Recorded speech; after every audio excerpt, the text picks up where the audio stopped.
40 yung panaya, sir. Baliduha ka rin. Baliduha. Sir. Kanya.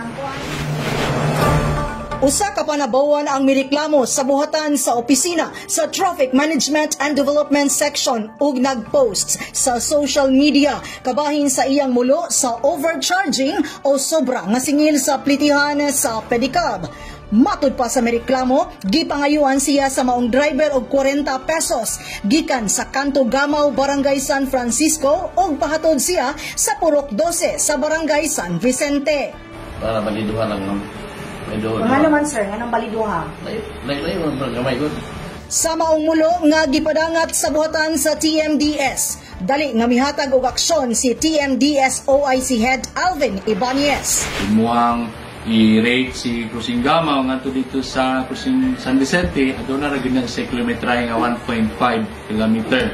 Pero siguro sa atong ordinansa, mag-minimum ra gyud ang calibration sa fare rates dinha dapita. Sa susamang higayon sa panaghinabi sa maong gireklamo, ana usab mga pipila ka mga drivers nga naaktuhan sa mga personahe sa Traffic Management and Development Office kung diin ang maong mga driver mibungat sa sobra sa minimum rate. Kung dili ta ganahan, pahatod dito, istorya na yung taro nga dili lang sa man.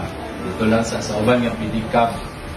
Kaya akong rota para diri Dugang pa ni TMDS OIC Head Ibanez nga i-apply kung unsa ang naa sa tarepa ug ang mga drivers nga naaktuhan sa pagsingil og sobra sa minimum nga plitihan nag-atubang sa penalty subay sa City Ordinance number 31-17 sa multang 800 pesos. Kamuban sa camera si Richard Ligtas, KDC.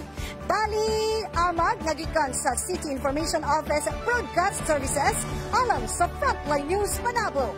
Importante, informed.